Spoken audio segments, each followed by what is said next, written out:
The holidays start here at Kroger with a variety of options to celebrate traditions old and new. You could do a classic herb-roasted turkey or spice it up and make turkey tacos. Serve up a go-to shrimp cocktail or use Simple Truth wild-caught shrimp for your first Cajun risotto. Make creamy mac and cheese or a spinach artichoke fondue from our selection of Murray's cheese. No matter how you shop, Kroger has all the freshest ingredients to embrace all your holiday traditions. Kroger, fresh for everyone. Thanks for choosing this free Anfield Index podcast. If you'd prefer to listen to this or any of our other shows without adverts, then now's the time to check out Anfield Index Pro. With AI Pro, you can supercharge your entire listening experience. You'll not only get all of our podcasts without the ads, but you'll have them far faster with our Quick Publish feature available exclusively for subscribers. AI Pro also puts you in the heart of our sound studio, with an option to listen to many of our shows live and interact with the podcasters in real time as the shows are recording. Upgrading couldn't be easier. AI Pro is available on all popular podcast platforms, and we have our own apps for Apple and Android. Just head on over to AnfieldIndexPro.com and get started today. Hello and welcome to another episode of Scouser Tommies on Anfield Index. I'm Jim Boardman, and as always I'm with Reid as we have a look back at what's been going on with Liverpool from Liverpool.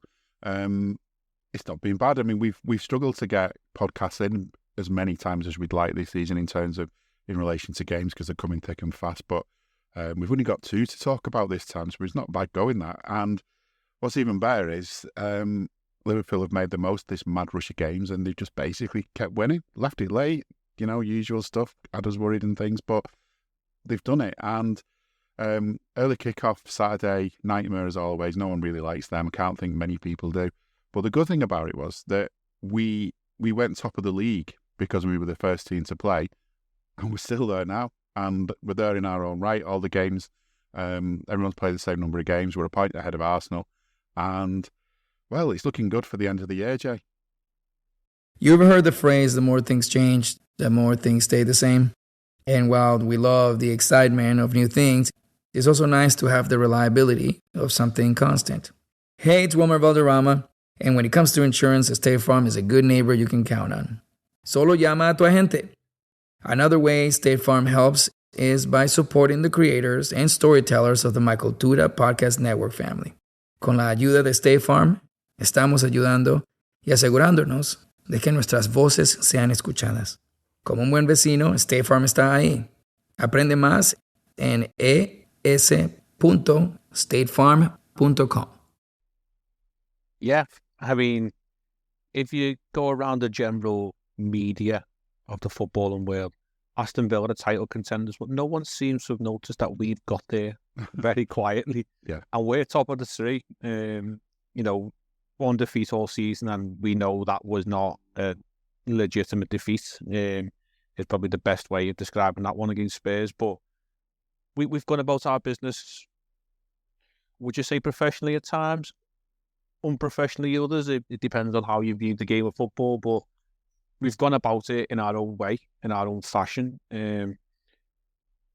Amongst all the chaos and chopping and changing and the back line and in between the sticks, we somehow got the best defence in the league, only conceding 15 goals. I think we're second highest scorers now with 36 behind Man City and 30. You were on 38, and we've opened up a small gap on City, who are off chasing a trophy in a couple of weeks. And if all goes well, we could open up that gap bigger. Yes, they'll have a game in hand, but our nearest rival is Arsenal. If we welcome to Anfield in a couple of weeks' time, we are potentially looking at getting to Christmas not only top of the tree, but all the peasants and the presents are underneath us.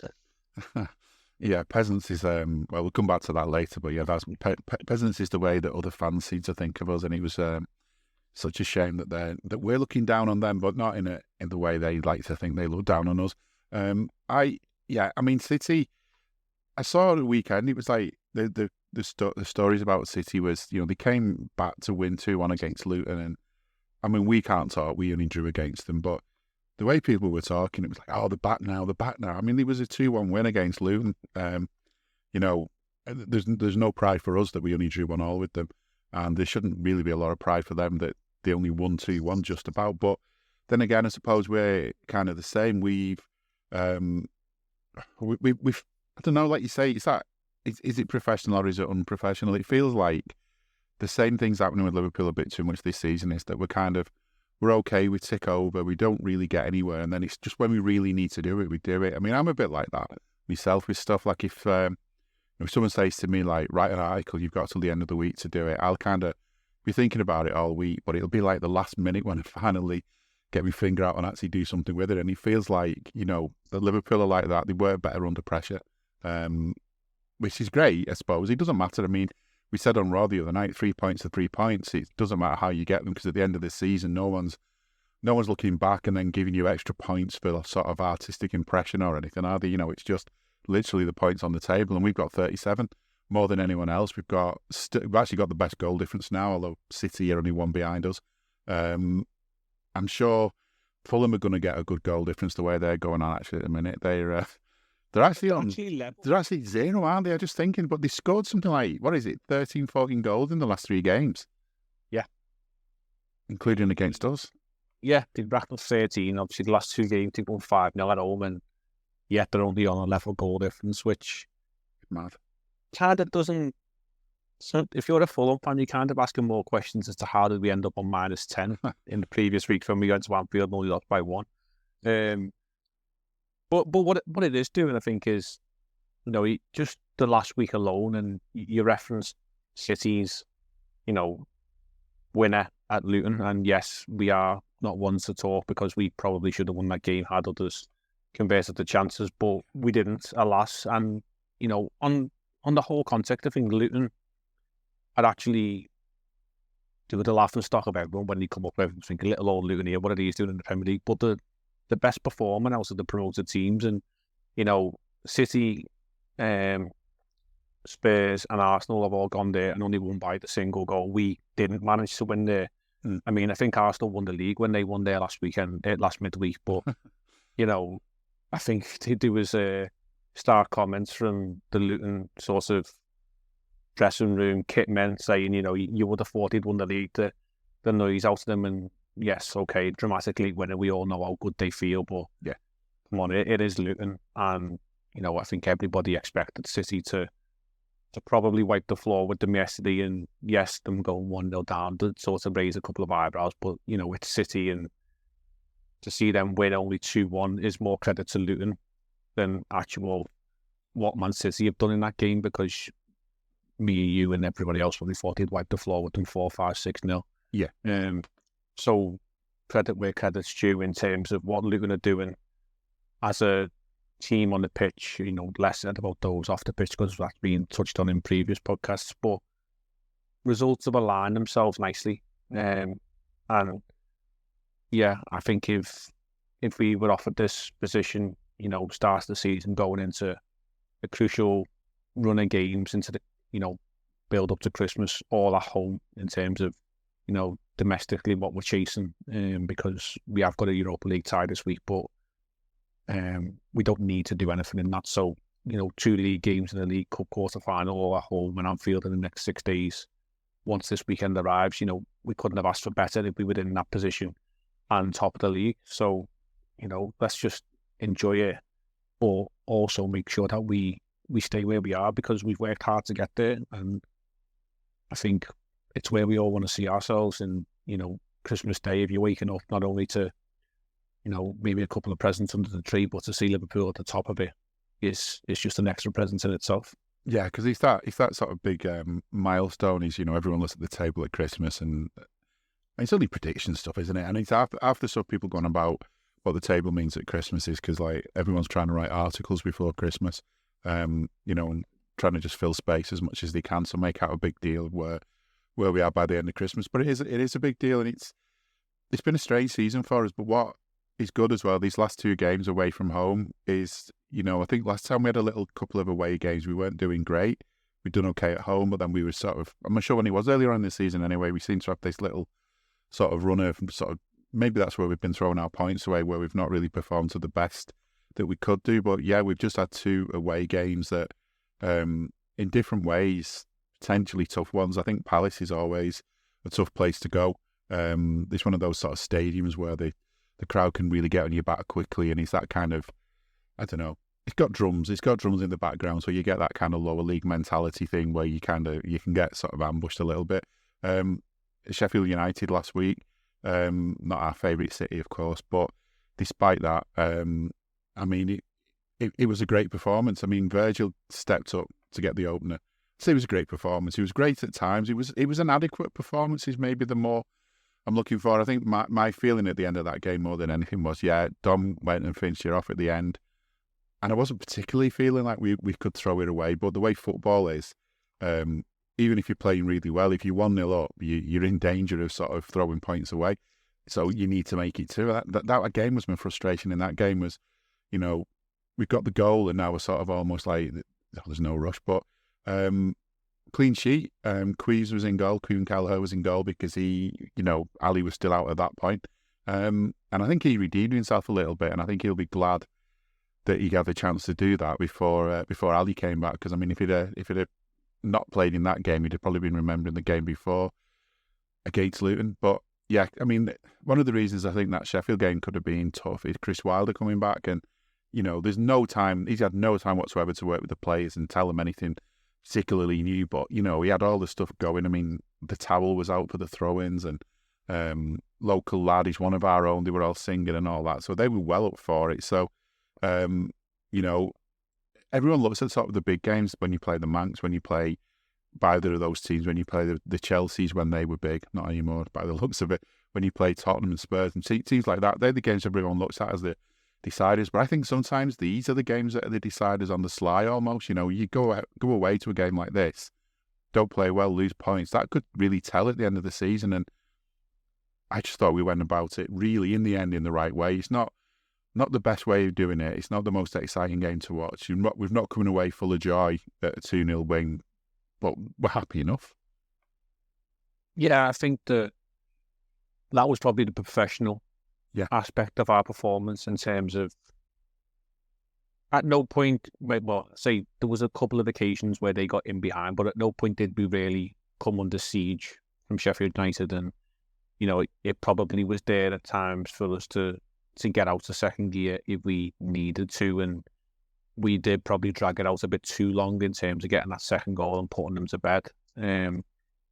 But we just seem to be so much more in control, and as you rightly mentioned, the games against the lower half of the table tend to be the ones that we struggle in, because I always think that we somehow end up getting dragged down to their level and playing their game. And teams have got so many different ways they can use to win a football match, but, placing 9-10 men behind the ball, sometimes we do become devoid of ideas, and we kind of stick to banging the same old door down, and it doesn't ever seem to open up for us, and we have to try different things. And then, fast forward, that's a Saturday, and it was a similar sort of approach from Palace, the Roy Hodgson approach of, let's not try and get beat. If we get a point, excellent. If we get a win, absolute bonus. But I don't want to mess up my average of,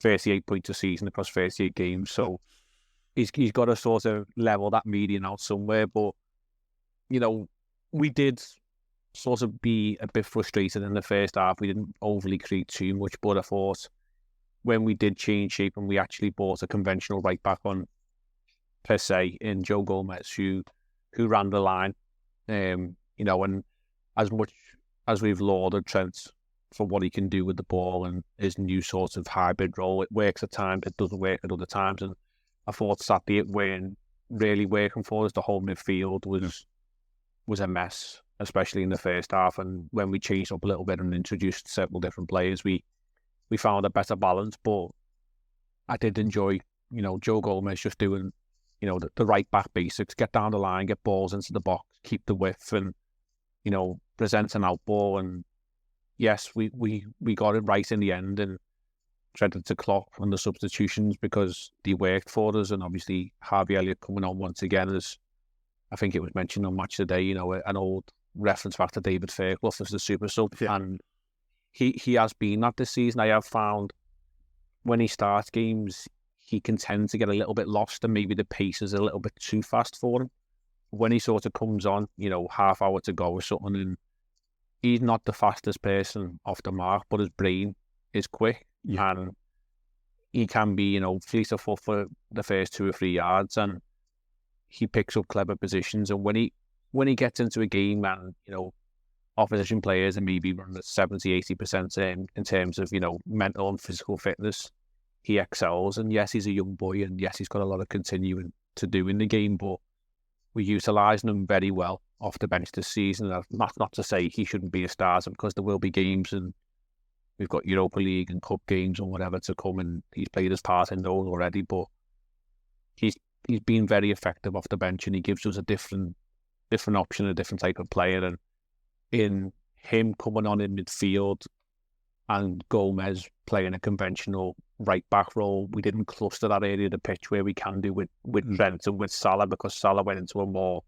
number 9 position, and it allowed Elliott to pick up them spaces and allowed Gomez to keep the width. And that's where I thought we got it correct on the weekend. And, it righted the wrongs of what we were kind of doing in the first half. Yeah, I mean, I think just looked actually quickly as you were saying that Crystal Palace have played 16 and they're on 16 points. So Roy's just got it sussed, hasn't he? Point a game for the whole of the season. If you could place a bet at the start of the season, where will Palace finish, or how many points will Palace finish on? Yeah. If you could register between 37 and 39, you'd probably be bang on the money. Yeah, but the trouble is the bookies won't give you anything for it because they know it's going to happen. It's just not going to do that. Yeah, I mean, I think we saw it with we played Luton at home sort of a week before, and it made a difference. I think when Trent went into the centre, because now it's your job. You're in the centre. Maybe you will drift out wider because midfielders aren't going to sit.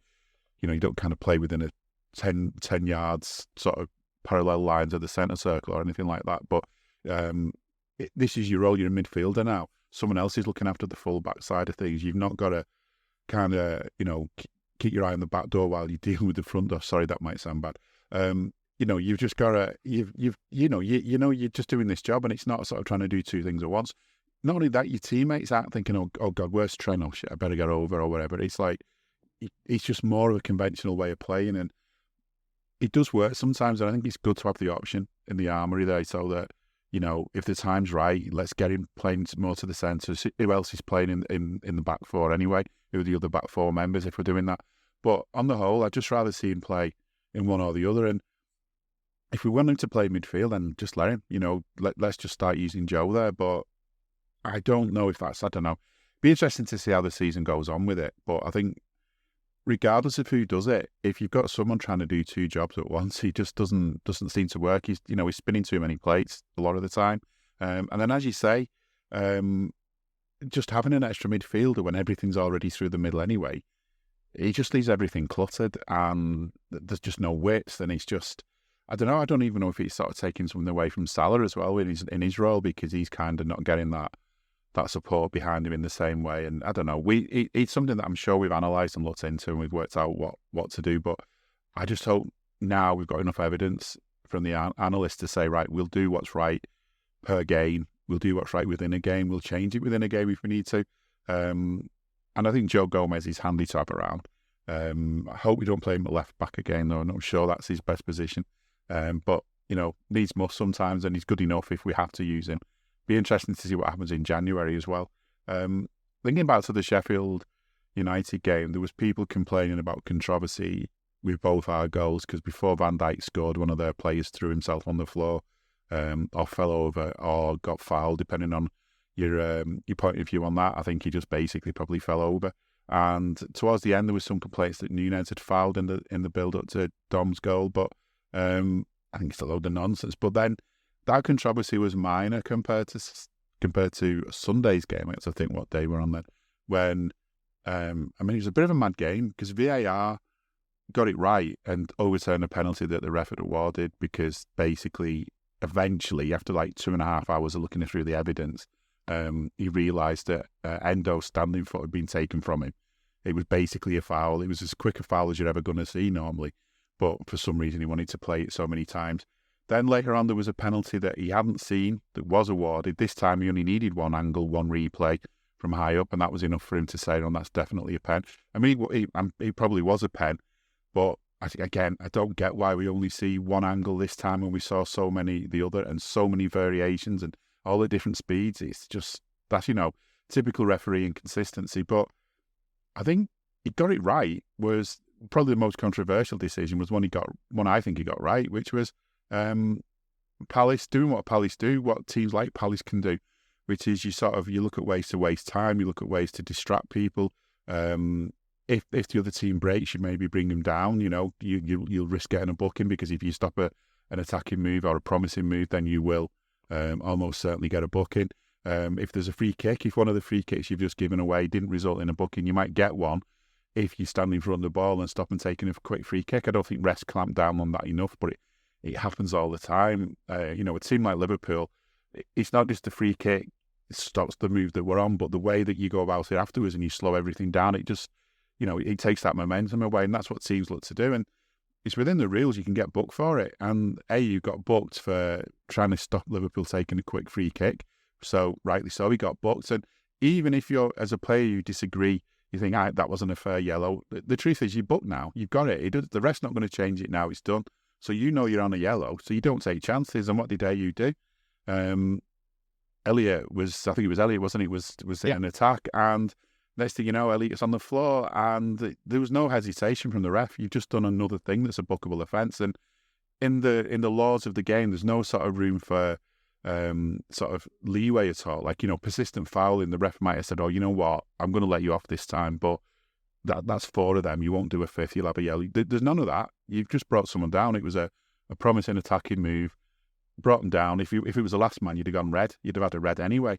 You got a yellow, hard luck, and I just feel it's just mad. The whole coverage of it has been that Liverpool have got something out of it. If you think it's unfair that players get sent off for 2 yellows that maybe aren't the strongest yellows in the world, then, maybe we need to have orange cards or something, or sin bins. But the truth is that right now, this is how it works. 2 yellows is a red. And you couldn't get too much clearer yellows than that. Yeah, I think, won't dwell on VAR too much, but it seemed as though the referee was, the old conspiracy of the guy in Stockley Park is telling the referee what he needs to do. Yeah. And it almost felt as though in the situation regarding Endo and their penalty that wasn't eventually a penalty, he was basically trying to convince him that he needed to change his mind, and the referee on the pitch didn't seem to want to do it. Yeah. But as we said, you only needed one replay of that to know that Will Hughes had not touched the ball and he'd come through the back of Endo. Yeah. And you can't do that in today's game, and it was a foul. So why we needed to see it in so many different, variations was odd. And then the situation regarding the penalty, I thought was weird, the way they played almost 2 minutes of football, and all we kept hearing on the commentary was, the VAR is still checking this, they're still looking at this, VAR, still have a look at other angles, they're checking offsides, checking this, checking that, and like, if they're checking it, and, they've probably seen it, 2 or 3 times in less than 10 seconds, get on the blower to the referee and say, stop the game right now, because we seem to remember, I know it was a different situation in terms of the play had restarted, but with the Spurs game, it was like, we can't take the game back anymore because the play's restarted. Well, okay, the play hadn't restarted, but the play had advanced nearly 2 minutes, and the play was just stopped while we were in possession of the ball, and the referee, as you rightly said, the quickest glance, because he was told, you've missed this one, it's a penalty, just go and have a look at it for the sake of it. Yeah.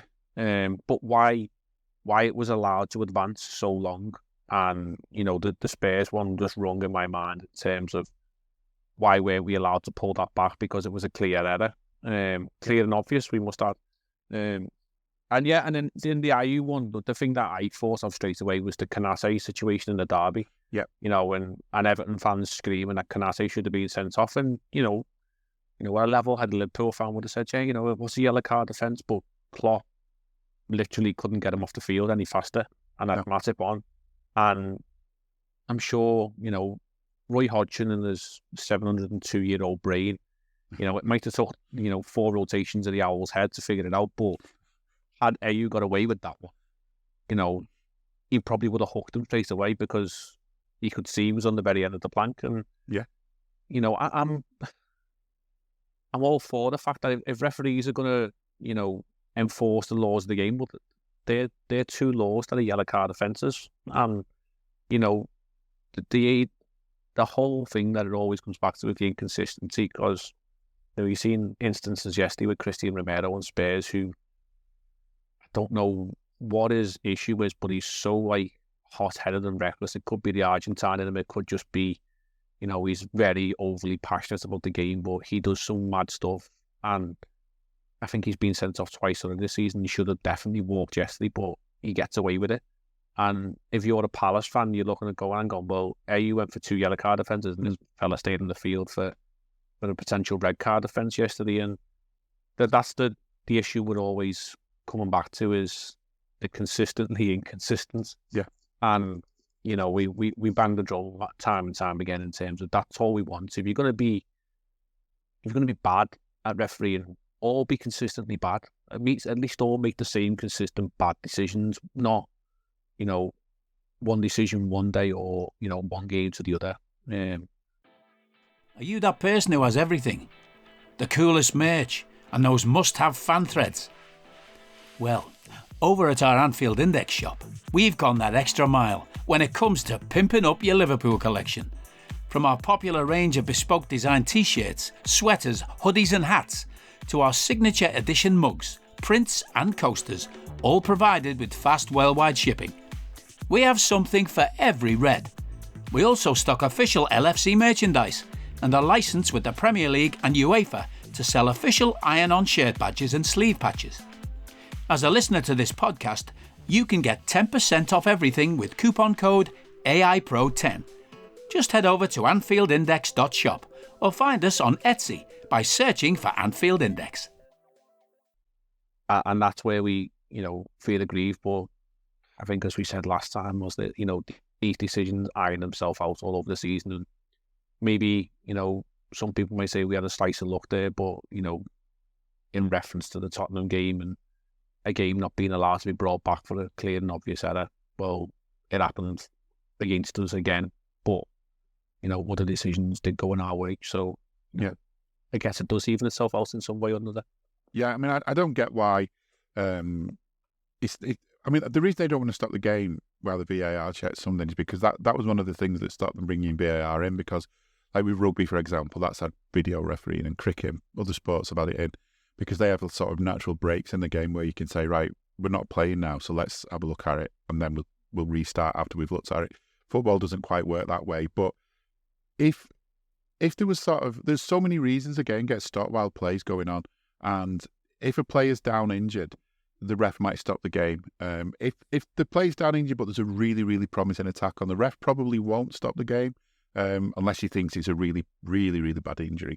So you see it all the time, refs stopping the game, drop the ball, uncontested drop the ball nowadays, and off we go, carry on again. Liverpool were not in any sort of mad attacking mode at that time. They were just passing around between themselves. I was, thinking to myself, the more the commentators going on that they're checking this, the more I'm thinking,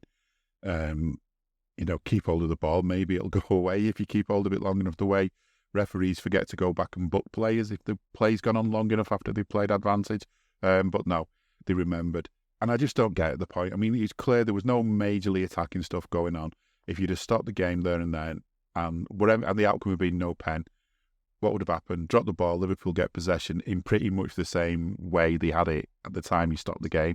It's just common sense, but I'm not sure how much common sense they're allowed, and it's the other thing as well though is this not explaining stuff. So Canate, why didn't he get booked against Everton? We don't know. I mean, some people say that it's because although he fouled the player wasn't really in a promising run, because if Canate had let him go, he still wouldn't have got to the ball.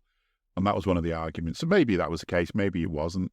But we don't know, because nothing's ever explained to us about why two possibly identical situations aren't the same in two different games. It was good on Sunday morning, though, because a little bit on Saturday, but mostly on Sunday. The Evertonians woke up angry by the looks of it, because I was getting tweets about what I'd said. Because what I'd said was that the commentator on BT, Fletch, he'd basically been going off on one about how unfair it was for AU to get sent off and how bad it was and stuff. And I'm saying, you know, if that had been his first yellow and that had actually stopped a really, really promising Liverpool move, all you'd have got of Fletch was, oh, look at him, he's taking one for the team there. You know, he needed to. Sometimes that's what you've got to do in the game, sort of bigging him up for taking one for the team, because you do. I mean, this happens in the game. We've seen many a Liverpool player booked, and we've gone, I'm glad he's got the yellow, because if he hadn't have done, there's a really good chance they'd have been in. But then what I was getting on off people, and including Evertonians, because it must be what wakes them up on a Sunday morning, Liverpool, must be in the heads first thing, some of them, was, you know, this sort of attitude of how would you have reacted if it'd been one of yours? Well, remember when Jota got his sending off against Spurs? I mean, I can remember thinking the first yellow was harsh, but I can also remember thinking for the second one, you're on a yellow. Just, this referee's already sent players off. It's been one of those mad games. Just don't take any chances. You're on a yellow. And when he got sent off, I was annoyed at him as much as the ref. I mean, the ref couldn't have done anything more to annoy me anyway that day. But, you know, if you're on a yellow, you know you're walking a tightrope, and you don't take any chances unless you think it's worth it, unless you think it's worth getting a red. Tired of ads interrupting your favorite show? Good news. Ad-free listening on Amazon Music is included with your Prime membership. Download the Amazon Music app or visit amazon.com/ad-free sports. That's amazon.com/ad-free sports to catch up on the latest episodes without the ads. Enjoy thousands of Acast shows ad-free for Prime members. Some shows may have ads. Yeah, I mean, I did see some of the replies, and it did tend to come from, you know, certain partisan bands of rival clubs is probably the best way to describe them. But yeah, it's common sense, and, you know, I should mention, you know, we were furious more with the fact that what Jota did was stupidity. Yeah. And, you know, it cost us potentially that game and the 3 points. You know, had we have sorted out with 10 men rather than, I think we were at 10 men at that point, weren't we, because Jones had gone. But, you know, from the Palace point of view, that they were 1-0 up at the time, weren't they? And within, was it 70 seconds, we were 1-0, and then not much later it was 2-1, and we walked away with the points. But, you know, fans should be directing their frustration at AU for his stupidity rather than the referee, because, as you said before, it's the laws of the game. You know, cynical fouls, and, you know, you could hear referencing, you know, what Fletch would have said was spot on, because he would, and we've heard it many a times, and, you know, let's not kid ourselves here. We've been stood there watching games, and you go like, just take one there, just take it for the team, just take one, you know, and take the yellow, like, and you understand, you know, if, you know, how many times did Fabinho do it, or, you know, years gone by, like Mascherano or Alonso or Gerrard in midfield, you know, the last man in midfield, and they've just got to take that player out and, you know, sacrifice themselves and take a yellow, and, you know, they walk the tightrope. And, you know, in the club here, I don't think anyone walked that tightrope better than Fabinho. At times, he would often find himself in the book for the foul, you know, early on in the game. And the classic example that I think back to is the Barcelona one, when it actually wasn't a foul on, I think it was Suarez, wasn't it? Yeah. When he won the ball in the 4-0 game, and, you know, he played 70 odd minutes on a tightrope, and, you know, he mastered it. But he knew what he was doing, and okay, that one wasn't a foul, but so many times in games did he take that, and, you know, some referees will allow it more than others, and that referee at times, the weekend, I think it was Andy Madley, wasn't it? He allowed, certainly at times, a lot to go, but then at other times, you know, he decided that, you know, I'm going to be an enforcer of the law. And, you know, I think that's what we were saying, the week before it was Atwell, and he didn't produce a card all game. And I think in that sort of game, there was definitely a few yellow card offences, but then, you know, it's stark contrast to this weekend, and he was dishing cards out like it was Christmas. He was, you know, flashing the yellow card everywhere. I think somehow he was 7 or more bookings in that game at the weekend, and it wasn't a game of any dirty challenges of note, but at times, some referees do like to make it all up themselves and decide that I'm going to actually carry the laws of the game around in my top pocket and start dishing cards out for it. And yeah, it's one of them. We would, again, the consistency word is the one that comes to mind, and that's down to Mr. Webb, because he is the head of this so-called organisation, and it's his job, you would imagine, to get them all on the same page.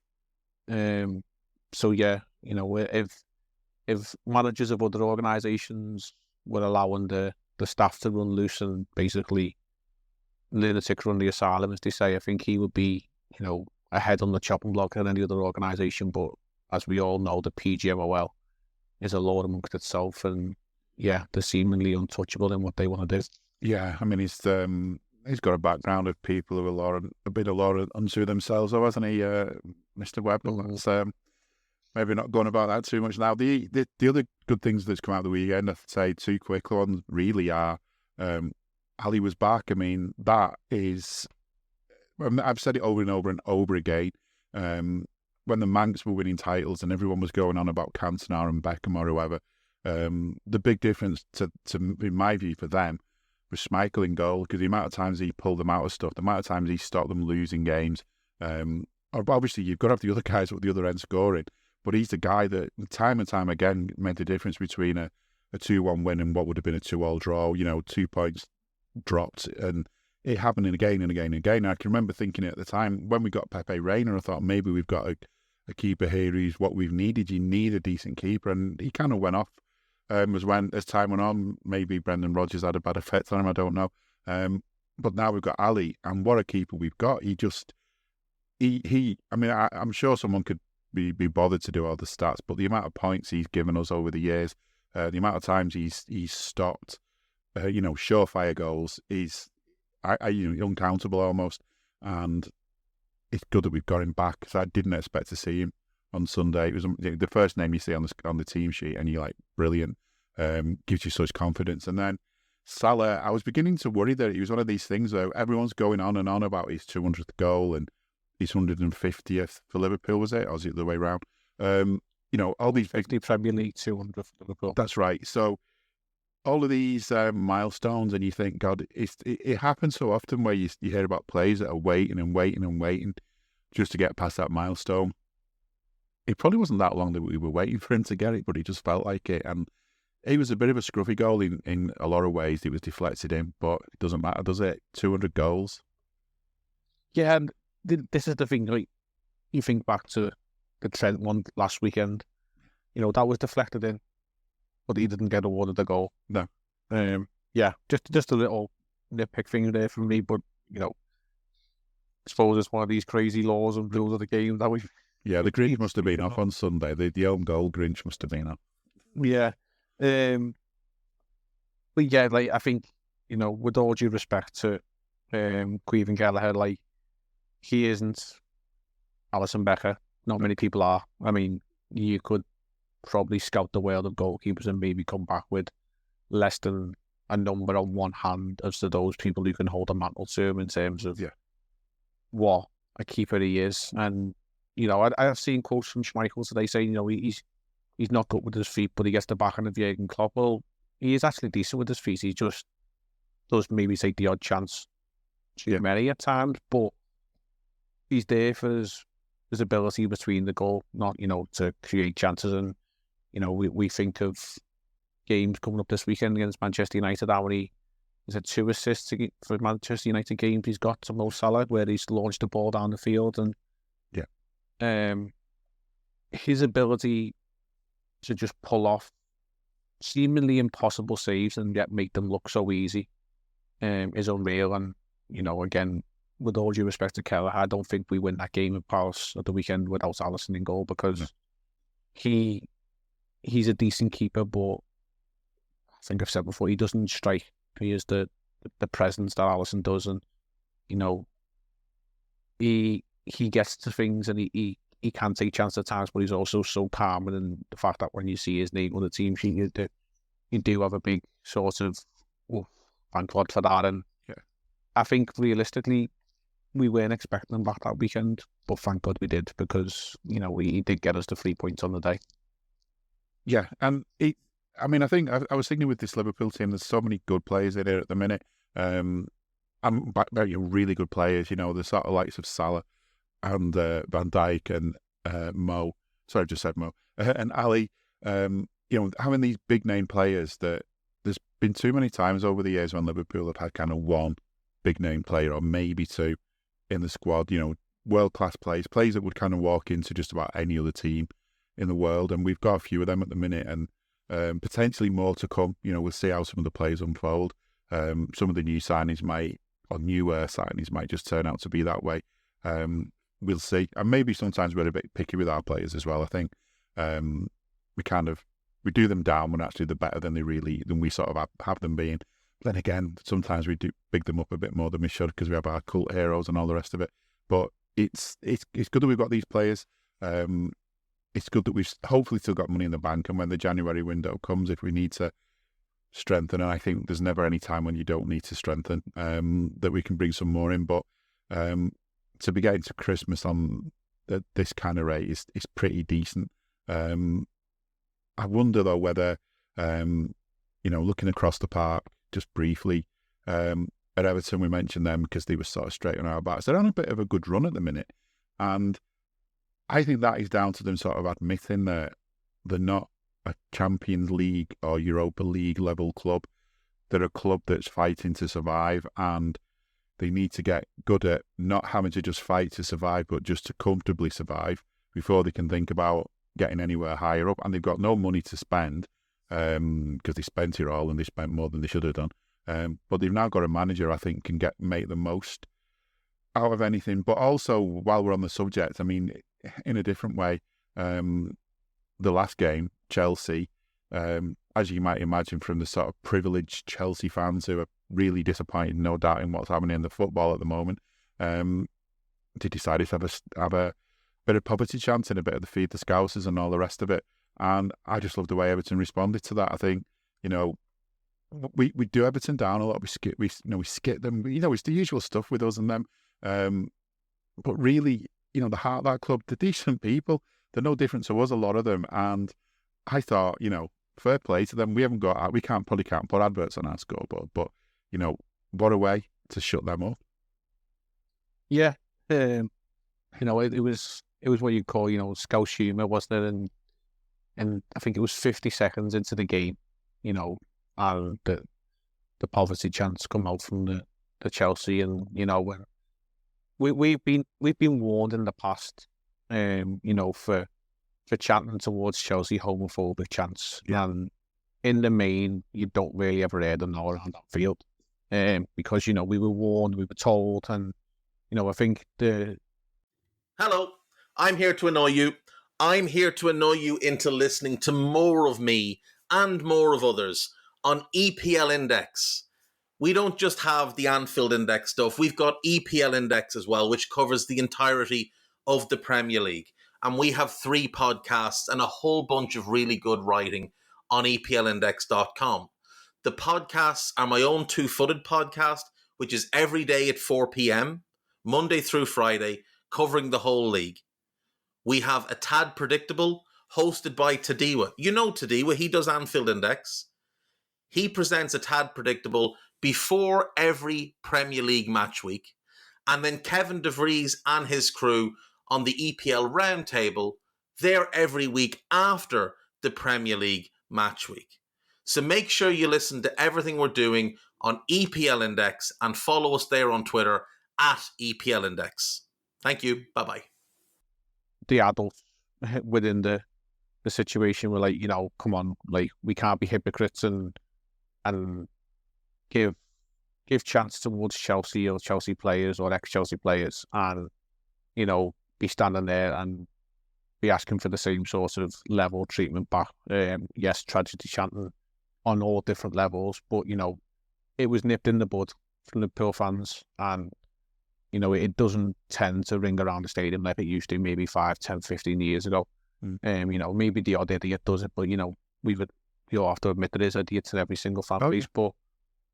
But, Chelsea seems to just think, as well as other teams, it's fine to produce the tripe that they come out with. And it's the time of year when, the old classic rears its head. And, it happened with Everton and Forest the other week. And, I think Newcastle fans were also doing it when they travelled to Everton last week. And Yeah.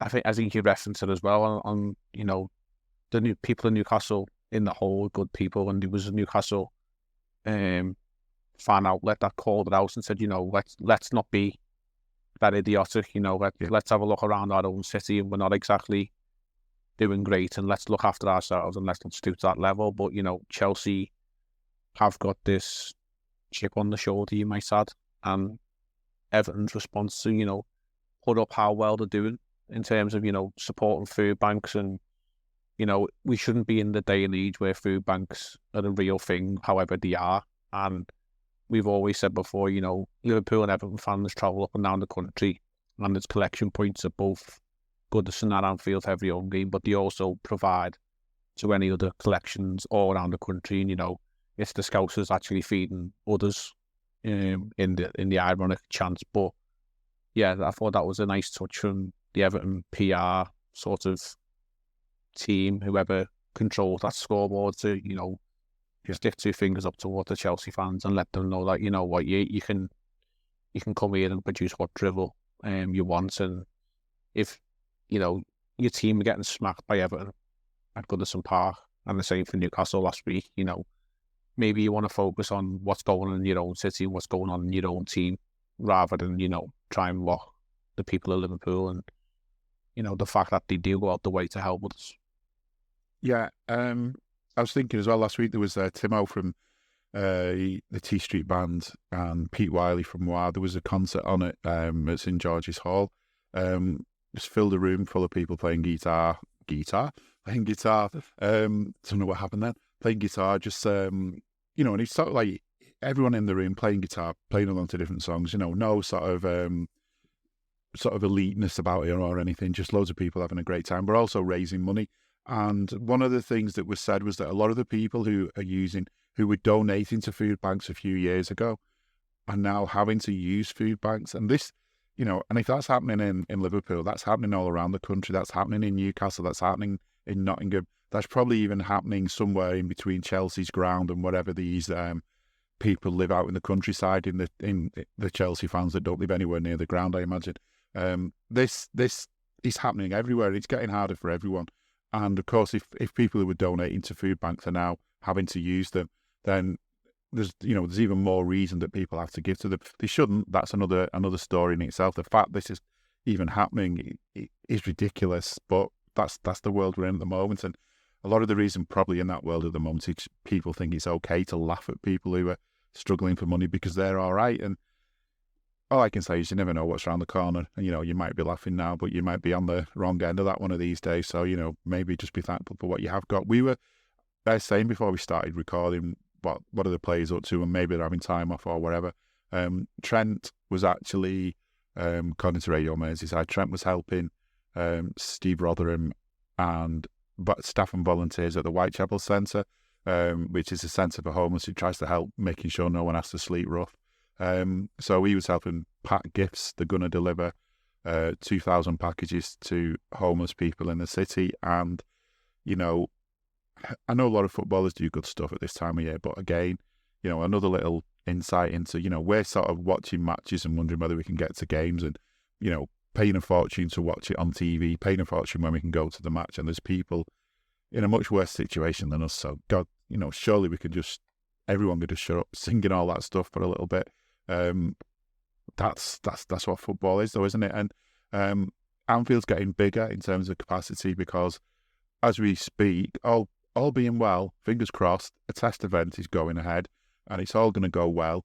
And that means that if it happens, Anfield will be a bit bigger in terms of capacity by the time we play the Manx. I think they said there could be up to 10,000 going into the Anfield Road Upper. If he works out and they get the certificate that they need, then for Sunday could be another 7,000 seats for us to play the Manx. And I believe that could be, it's heading towards maybe the biggest attendance in something like 50 years. And, heading by the time the whole thing's full, we can break our league record, which was 58,000 fans in a game, 58,700. Probably won't beat the overall record, which was 61,905 in 1952. But to beat it in the league, I mean, that record stood. Is when we played Chelsea in 1949. We've literally never had so many people in the ground in our lifetimes. Yeah, ironically, the game which it could happen is Chelsea at home in the league at the end of January. All the more of us to drown them out. Yeah, and then they're going to be perched in their corner. But it would be nice, hopefully everything goes well this evening for that test event. And I'm sure once this podcast's out, there'll be, news reports of how that event went. And there's been a couple of pictures from Liverpool on their official page on Twitter of, inside the Anfield Upper Concourse. And yes, there's still work to be done, but, reading through the couple of news stories, the concession stands are going to be in working order. Obviously the amenities for toilets and refreshments are all there and working. So, the basics are there. I think it's basically just the hospitality and a few other issues around, probably posh seats is probably the best way to describe it. Yeah, that's what I think. They're not going to be ready just yet. But if we can get 7,000 extra heads in the stadium for the United game, and obviously not forgetting the League Cup against West Ham and then Arsenal the weekend after before Christmas, Anfield, as we know, can be hostile, and we get mocked at times, because it can be quiet. We've said that ourselves. There was moments in the game when we were watching last week against Fulham where it went quiet, but at the same time, the power of Anfield when we got that equaliser, we basically, as we said, we sucked the ball into the Cobb end, and no better team to have an elevated atmosphere than United coming to town, because those games are always a little bit extra spicy. The fact that they're licking their wounds, you could say, from a pummeling by the mighty Bournemouth in their own backyard, and coming off the manager of the month, player of the month, and goal of the month trio. They've got a big task this week to try and get them through the Champions League, and then the Dortmund trip to Anfield for them, which obviously Bruno Fernandes didn't fancy and got himself a cheap yellow.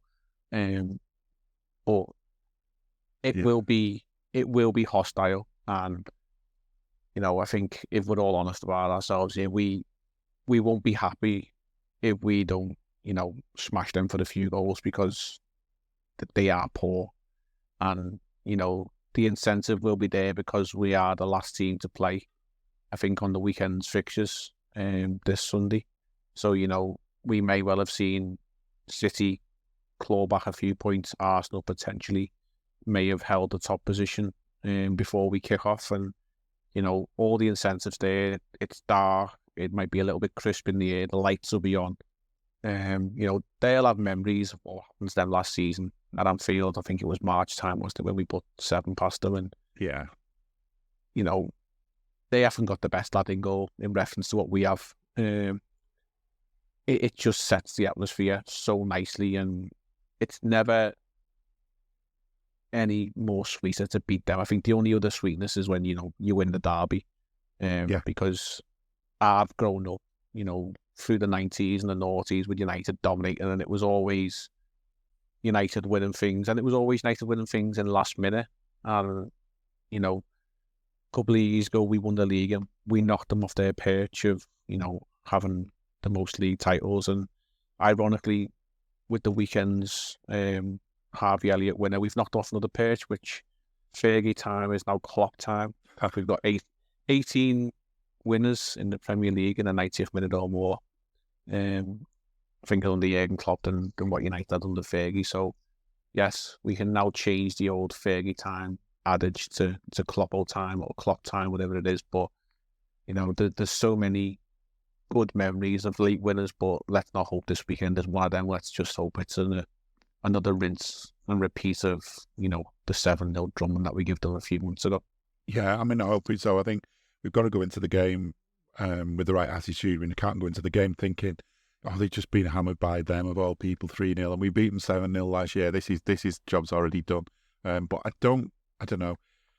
I think we're guilty of that against some teams. We can go into games where we're thinking, it's only them. And you can feel a bit about that with the Manx at the minute, but we won't feel like that against the Manx. I mean, as you say, it's maybe the second fixture you look for when all the fixtures come out in the summer. You look for the Derby games, you look for the United games, and then you see where else is left. And the way it's going with them is it's turning more and more into just like the Derby is a standalone game or 2 standalone games in a season, because it doesn't really have any sort of, we're not stopping them winning the league or anything like that. We're not fighting with them for the Champions League places. It's literally, whatever's going on in the league table, the points count, but it's kind of a standalone game each time you play them. And it's getting like that with the Manx, because it's not like we're vying for the same spot these days very often, I mean, okay, they did do better than us last season, but, broken clocks right twice a day, so they managed it. But, we've not got to go into it being sort of arrogant and thinking it's already done. But, I mean, to have players, I mean, whether he genuinely does want to avoid it, I can imagine there's a few of them really not wanting to be in this game. It's on the Sunday against Liverpool, but I don't know, I just can't imagine one single Liverpool player shirking out of it. I mean, there's going to be players trying to maybe cover up an injury so they don't get overlooked. They maybe think, if I keep quiet, I'll definitely get my place. And there'll be players disappointed if they don't get to start in the game. And obviously, Klopp's got a job on his hands to work out what 11 to put out. Does he play Trent at right back? Does he play Joe there? Does he let Trent play in the middle? Loads of big decisions, but I don't think he's going to have a situation where he's like having to really try hard to motivate anyone. And as you say, when they come to Anfield, it's, I don't know, it isn't as big for us as the Everton games, but it is still, they're the people who were driving us mad when Fergie was manager. They're the people who, if you worked away from Liverpool, or even in Liverpool, there'd always be some Manx somewhere that was just like piping up, mentioning the game and gloating about it and being quite arrogant about it. And I don't see as many of them about now. I don't think it's because like I work in different places or whatever. I just don't, you just don't hear about them quite as much. I don't know. Got nothing to sing about. Maybe they've fallen off that perch.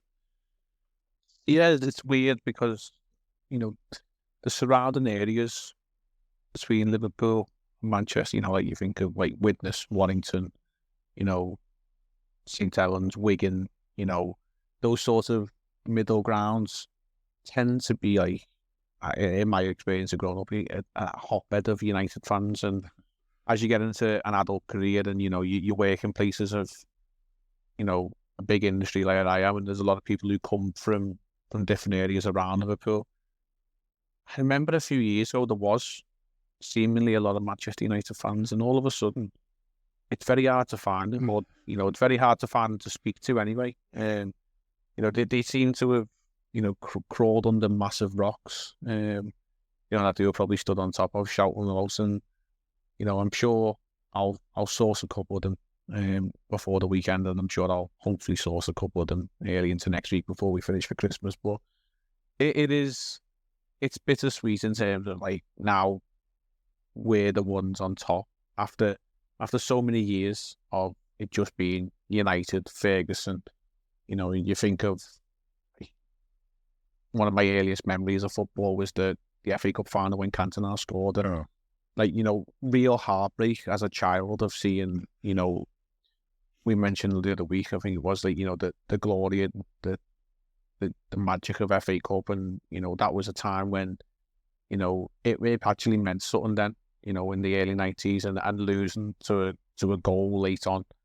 And it devastated me as a child. And you think, like, I've never seen us like get to a cup final and lose like that. Yeah. Because my only other memory was a League Cup final when Steve McManaman won it for us. I think it was against Bolton. Yeah. Like I said, played for them, I think, didn't he? Yeah, and it was like, so this is what football feels like, to get to something so close and not win. And yeah, it sticks with you. And in in recent years, those victories at Old Trafford and seeing them exit en masse, and last year it actually become funny that we were racking up the score at times, and remember when Bobby come on and you'd thinking, you know what, he might as well get in the act, and he did, and it was just comedy, and you'd love for that this weekend. Like we are in the season of giving, and if the Reds can give us another performance like that, we won't be greedy. We'll take 4 or 5. We're not after the 7. We're not after too many, but let's take 4 or 5 and put ourselves back on top and on the rightful perch that we belong in, because we are the team going places, and unfortunately they're the team who aren't. So let's have it as it is, and let's make sure we assert our dominance and make sure we maintain our home record, because they're seemingly talking a lot about Aston Villa and their magnificent home record. Well, we've not lost a home game this season. Yes, it carries on into the back end of last season also, but we haven't lost a home game since October last year in the league, and that was Leeds, which was a farcical defeat. So, if they're wanting to talk about fortresses of home teams, then they might want to maybe have a consideration for us. But we also don't mind if we're slipping under the radar again. No, I think that I love that. I love that sometimes when they kind of talk about everyone else, talk about their chances. We ignore us. We'll just quietly sneak up and overtake everyone because you weren't thinking of us. I love it when that happens. It's let them talk about everyone else, and the only sort of talk about us when they want to say, oh, it's all because of VAR or it's all because of dodgy refereeing. And again, please feel free to believe that, because if you can make sure the other managers are believing that and the other players are believing that as well, then they're going to think that it's easy dealt with, that you just make sure, give the referee something else to do. We've got there despite dodgy referees this season, and we'll keep doing that, because I think that's one thing that under Klopp that we tend to do is that, we get wound up with refereeing decisions, but we don't make it the be-all and end-all, because it's kind of like, well, it's done now. Klopp will have a good moan about it afterwards. But right now, in this middle of this game, there's 20 minutes to go. We just need to go and sort it out ourselves. We can't expect the referee to backdate his decision and change it, because he won't do that. So off we go. Everyone else, you see them just sitting there complaining, getting booked like Roy. I think he's actually 7 got booked for Palace on Saturday and 2 of ours in the end. I don't know if that 7 includes both of AU's, but that was a lot of bookings. But I don't know if there'll be a lot of bookings in this game. Not waiting to see which Manchester referee they put in, if they've not announced it yet. Sure, one of them. Not announced yet. Yeah, I've just checked. Yeah, it's either going to be one of them. It's probably going to be Tierney, isn't it, with Taylor on VAR or something like that. No, now look, I'm gonna guess we're getting Anthony Taylor. Yeah, I'm going to imagine by the time this pod's out in the next day or two that the officials have been announced, but I don't think we've had Taylor for a few weeks. We've suffered Taylor, we've suffered Atwell. I think we've had Kavanagh in recent weeks as well, so it's probably time that big Tony Taylor gets the nod. And actually, I think we touched on this last time, that he's not necessarily the worst. No. And especially at Anfield, I think he does tend to be pretty level. But yes, that is, all by the by when, Liverpool United play. We all know decisions can often go in strange ways, but as long as we leave at least the most of decisions possible for the referee to make, then, I think we'll be happy with that. Yeah, we'll see. Maybe he'll be wearing green and gold underneath his referee top and that, because I bet they must have all gone back to the green and gold now, wasn't they, after that? As someone was saying, like, the other day, what was it? If it wasn't that leaky roof, they wouldn't have got beaten 3-0, would they? It's a leaky defence, I think, needs to worry about, not the roof. Yeah, that's it. You can get that roof sorted, put a bucket under it, but, I think, I don't know what he's up with that team, but quite fun to watch. But I didn't even know how bad they were doing. I think we had our game, we just done Raw, which went long. Just potting about, picked my phone up, looked at the scoreline, so I stuck it on what was left, about the last 5 minutes or so. It could have been 4-0 as well, but there was like a really unlucky accidental handball in the build-up to what would have been the 4th goal. So very, very generous of Bruges out there. Yeah. I mean, it's... I don't need a VPN. I've got nothing to hide. This is what I used to tell myself before I hooked up with LibertyShield.com. Not only is my home internet now fully encrypted, but I can now access all the websites I want, whenever I want, and do so from absolutely anywhere. As a Liverpool fan, I love to know I can now watch every match, regardless of whether it's on UK TV or not. My Liberty Shield VPN makes sure nothing is blocked and guarantees me super fast streaming speed throughout that match. You can get connected right now with their software package, which includes a 48-hour no-obligation free trial and instant access to their apps for Apple, Android, Fire TV, PC, Mac, and Android TV. Or go a step further like I have and get one of their pre-configured VPN routers. These small but powerful devices allow you to easily connect every device in your home to VPN, making it the perfect solution for smart TVs, mag boxes, and games consoles. Visit LibertyShield.com today and use coupon code AIVPN25 to get 25% off at checkout. Yeah, I think it's good to see for us. And, you know, we couldn't happen to a team of a nicer team. And it's good to see Chelsea struggling as well, I think, because, you know, the way the fans can be is it makes a lot of a difference to me in kind of, I don't know, if there is any karma in the world, maybe it's going to start coming back to them. We'll see. But yeah, if massive game for us, as you say, right at the end of the weekend, means a lot to win it, even if it doesn't mean anything in the context of the whole league, but means something in both ways this time round for us, because I can imagine we're not going to be top when we go into the game because other teams will have picked up points. So, you know, it's vital. So plenty of time. We don't know what the fitness of the players are going to be like. We could have a surprise. I don't think Jota is going to be back. I think Klopp was talking about having him back by the time Salah's away for the international duties in January. So maybe Jota's not going to be ready this side of Christmas. Obviously, no Thiago. Matic's out for the season. But if you had to sort of stick your neck out now, what kind of lineup would you want to see?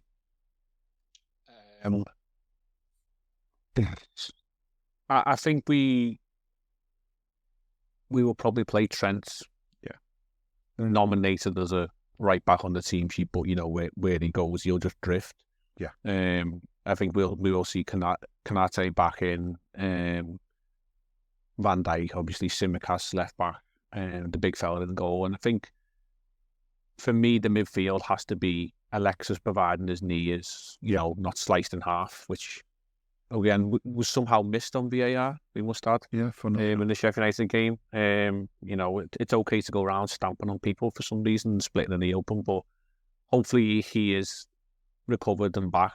I think he said himself on his own socials it was just a cut and whatever. But yeah, Alexis back in midfield. Szoboszlai, who is due a big game. I think he's sort of plateaued the last few weeks. Yeah. And Curtis Jones, for me, has to start. Definitely.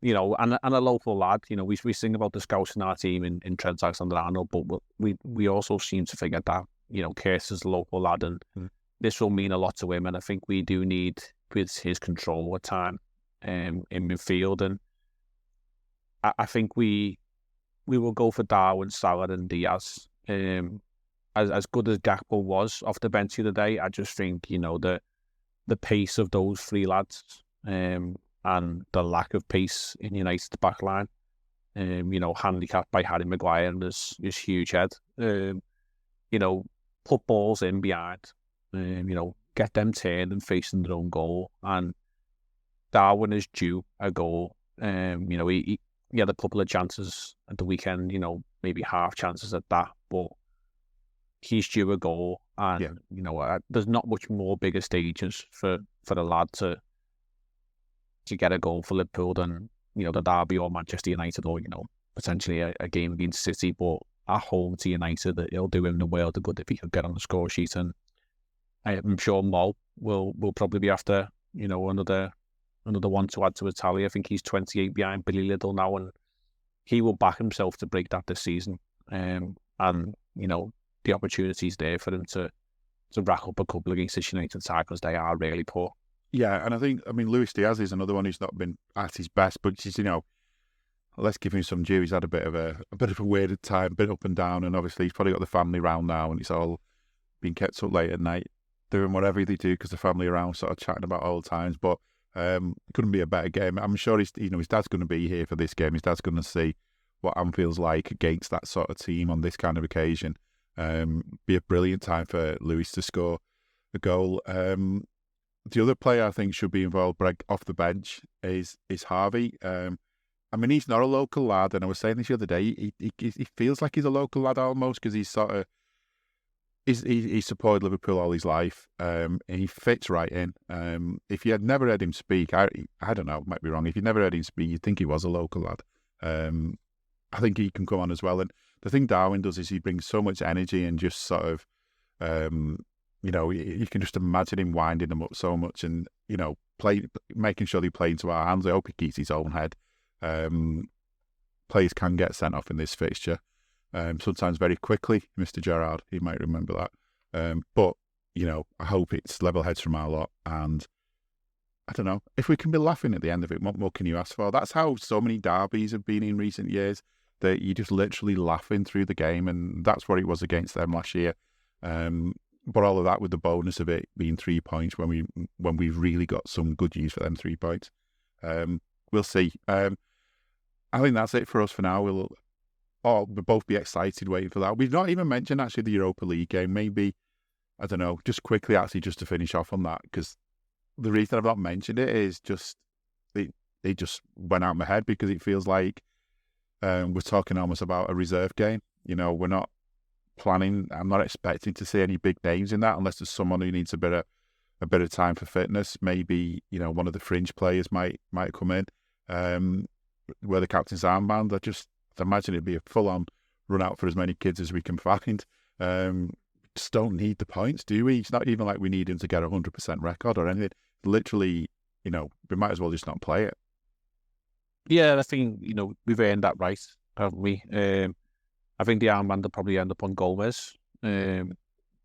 I think he will probably get the start and get the majority of the game. And we will need some adults in the room. Let's be real here. There's game time. We've mentioned it earlier on Kelleher. Endo was pulled off on 45 at the weekend, wasn't he? He didn't do too bad. I think he just, at times, he was caught dawdling on the ball. And maybe wanted a bit more time than what he could afford himself. And yeah, Gakpo might get a run out just to keep, his legs ticking over. And, he's had a couple of sub appearances. Maybe he gets a start and gets 60 under his belt. But it would also be nice, to see the likes of, Bradley at right back, maybe Chambers at left back, McConnell in midfield, Bendo maybe get another run out on the wing, maybe Callum Scanlon. And there's a couple of other lads who, down in the under-18s who we've seen on the bench in recent weeks. Mayoni, I think his name is, the lad, who's only about 16, who I think we got from Leicester. There could be a potential that he actually gets a run out, off the bench. And it's opportunities for these lads, give them a taste of what it's like to play for such a big club travelling away in Europe. I'm sure there'll be, a good support of our fans going over there and enjoying not only the football but the Belgian beer as well. Yeah. Maybe a box of chocolates on the return for the missus or the husbands who were left at home. So yeah, I mean, it's a game, it's a free hit, and we can sit back. I think it's tea time kickoff. Enjoy the game, and at that point, United will have had to play some sort of game against Bayern Munich. I can't imagine they're going to get much change from it. I'm sure Harry Kane will want to leave his mark on the United turf. So, or one of the players, because he's good at that as well. Yeah, he might say, upend one and leave them in a heap on the floor, which is fine by me. But we've got a luxury of, sitting back and relaxing this week, and we can focus our main men and our attention towards Sunday and enjoy what comes Thursday night. And whatever the result is the result. It's an experience for those who are involved. Yeah, and it being a Thursday night means that obviously our weekend game has to be on a Sunday, which means they can't give us a 12:30 Saturday kickoff. But it looks like Merseyside police know how to cope with people. They know how to cope with crowds more than some police forces. 4:30 kickoff, not an early kickoff. So I think that says more about Greater Manchester police be Merseyside police than it does about Liverpool fans be United fans. But maybe that's just me. But it's going to be a big game. Really looking forward to it.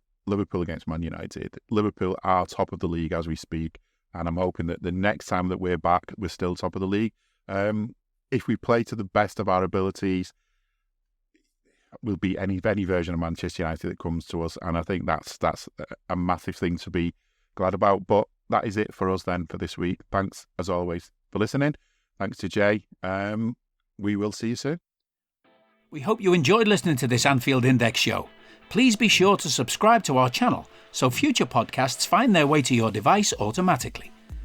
There's nothing quite like fan engagement, and we'd love to know what you think of anything discussed on this show.